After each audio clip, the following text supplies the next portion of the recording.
Kepada semua saudara-saudara dan saudara-saudari yang sama agama, Assalamualaikum warahmatullahi wabarakatuh.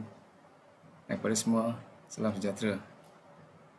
Beberapa hari sudah kita telah bertemu dalam usaha saya untuk membincangkan ehwal kualiti. Jadi kita akan bersambung lagi dengan lebih dalam sikit ya. Yang dahulunya kita telah bersantai bercerita tentang bagaimana kualiti berevolusi dan lain-lainnya. Jadi pada hari ini kita akan lihat ada disebut sebagai guru-guru kualiti. Jadi siapakah yang dimaksudkan guru-guru kualiti dan bagaimana mereka memainkan peranan ya untuk menjadi seorang guru kualiti. Sama-sama kita lihat ya.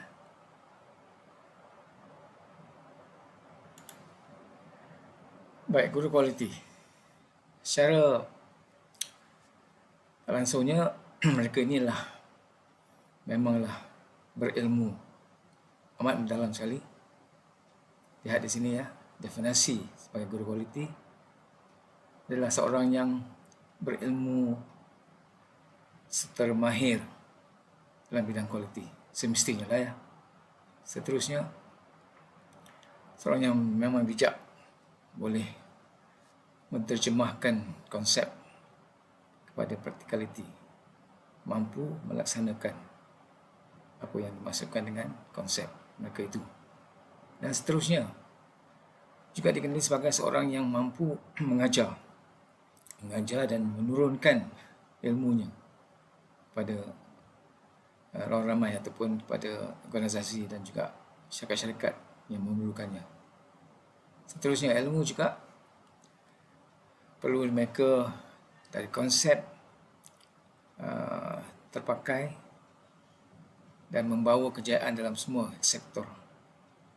Ilmu dan konsepnya terpakai ya, dan memang membawa kejayaan kepada satu syarikat itu, organisasi. Kesimpulannya, ilmu yang guru-guru ini membawanya akan memanfaatkan kepada semua pihak, sama ada pekerja, majikan dan juga pihak-pihak yang berkaitan. Seterusnya kita lihat kepada seorang pakar guru, di mana seorang berketurunan Jepun, memanglah dia dikenali sebagai Profesor Dr. Kaoru Ishikawa. Pada kita yang memang dalam pengurusan kualiti, tidak asing lagi pada kita ya, kita kenali dia. Banyak dia punya ilmu-ilmu dia yang telah pun dikenal pasti dan digunakan pakai dalam syarikat-syarikat maupun di organisasi-organisasi. Jadi bergelar guru, maksud dia kualiti Jepun bermula pada tahun 1947, bertugas di syarikat Nissan Petroleum waktu itu, dan seterusnya menjadi Profesor Madya di Universiti Tokyo. Seterusnya beliau juga termasyhur dengan konsep kita panggil tulang ikan, fishbone diagram ataupun cause and effect, di mana diagram ini membawa kepada penyelesaian masalah bukan sahaja dalam bidang kualiti, tapi boleh digunakan pakai dan mampu diaplikasikan kepada lain-lain permasalahan ya. Jadi itulah betapa bagusnya Ishikawa punya ikan ni. Beliau juga memperkenalkan konsep 6 sigma, di mana kita semua tahu iaitu adalah statistical ya. Satu cara statistik dalam pengurusan kualiti mengaplikasikan kawalan mutu secara statistik. Nanti kita akan lihat ya, apakah bila kemudian hari kita akan lihat bagaimana 6 sigma atau 6 sigma ini mampu memainkan peranan yang begitu baik dalam usaha pengurusan kualiti. Juga memperkenalkan kawalan mutu yang QCC, semua orang kenal ya. Company Wide Quality Control ataupun CWQC. Maknanya kawalan mutu seluruh organisasi dikenali sebagai QCC yang menjadi amalan budaya lazimnya sekarang ini, bermaksud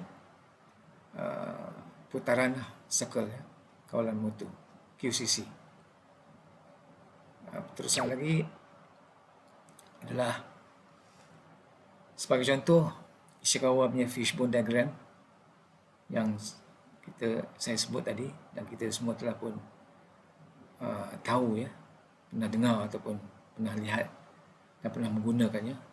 Tak lain tak bukan adalah seperti bentuk seekor ikan dan punya tulang-tulang, di mana tulang-tulang ni kalau ikutkan dia panggil 4M ataupun 5M lah ya. Tulang-tulang yang dimasukkan ni 1M tu lah manusia dan satu lagi tulang tu metod ataupun cara ya. Yang satu lagi tulang tu disebut sebagai mesin ataupun apakah equipment ya, ataupun apakah kita punya alat-alat peralatan yang kita guna pakai.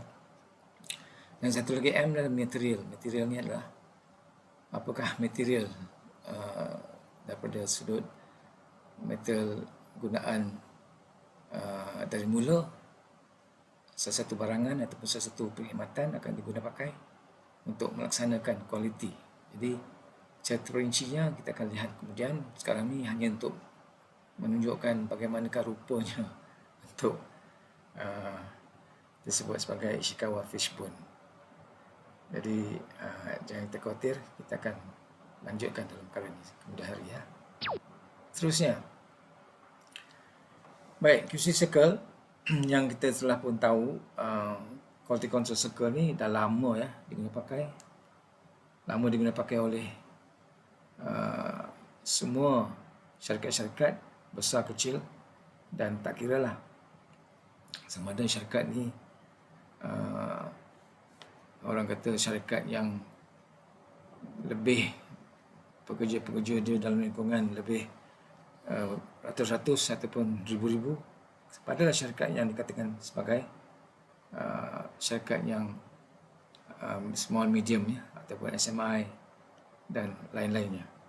Maka dengan saya sebutkan secara tak langsungnya, QCC telah pun digunakan pakai oleh ramai ya ahli-ahli dalam pengurusan kualiti supaya menggunakan pakai tadi Ishikawa punya fishbone diagram ataupun gambar rajah untuk menyelesaikan masalah di satu-satu syarikat ya. Jadi Dr. Ishikawa tadi merupakan inventor lah kepada QCC dan teknik putaran kawalan mutu ni ya, dan beliau jugalah boleh katakan melihat setiap organisasi berkata untuk berjaya dalam produktiviti dan kualiti mestilah bermula dari peringkat akar umbi, kerana mereka lah yang tahu masalah yang mereka lalui harian sewaktu melaksanakan tugas-tugas itu ya. Jadi mereka lebih tahu permasalahan mereka hadapi dan apa keperluan ataupun apa pertolongan mereka perlukan daripada pihak majikan maupun pihak pengurusan untuk membantu mereka mengatasi masalah-masalah mereka itu. Jadi inilah baiknya cara QCC ni. Maka dibentukkan kumpulan pekerja ramai lebih kurang 8 ke 11 orang, tak lebih lah, tak kurang, merupakan ahli dalam setiap kumpulan. Dia disebutkan sebagai kumpulan kawalan mutu, KKM dalam bahasa Melayu ataupun bahasa kita ni, QCC dalam bahasa Inggerisnya.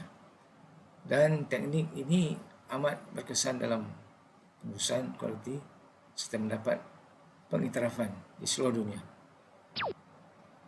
Seterusnya, secara ringkas juga, KKM adalah satu kumpulan di mana mereka berkumpul satu operasi ataupun satu tempat kawasan kerja.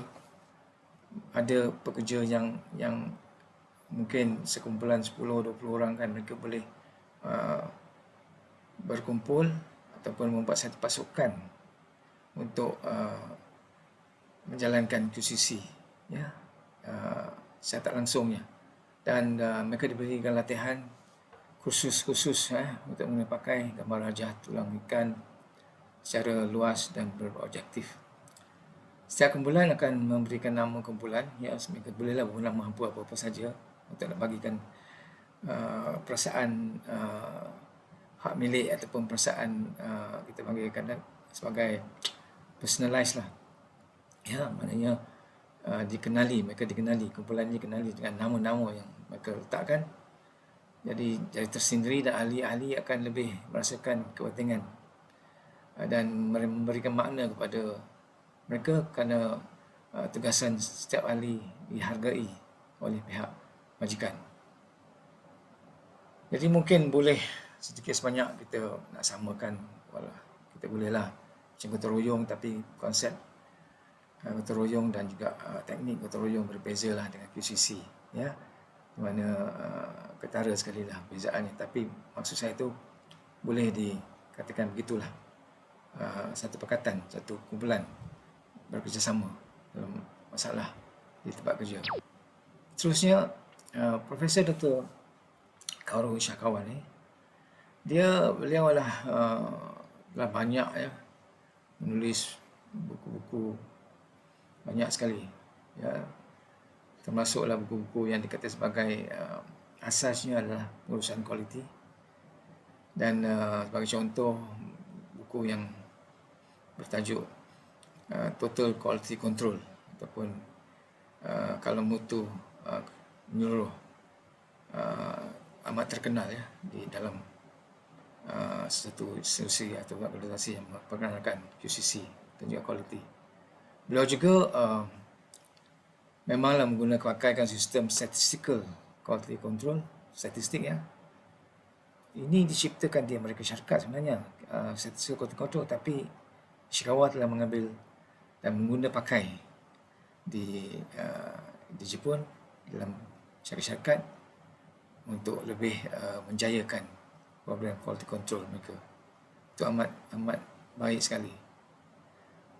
Sebagai kenalkan diri dia, beliau adalah seorang yang dilahirkan pada tahun 1915 dan meninggal pada usia lebih kurang 74 tahun di Jepun, ya.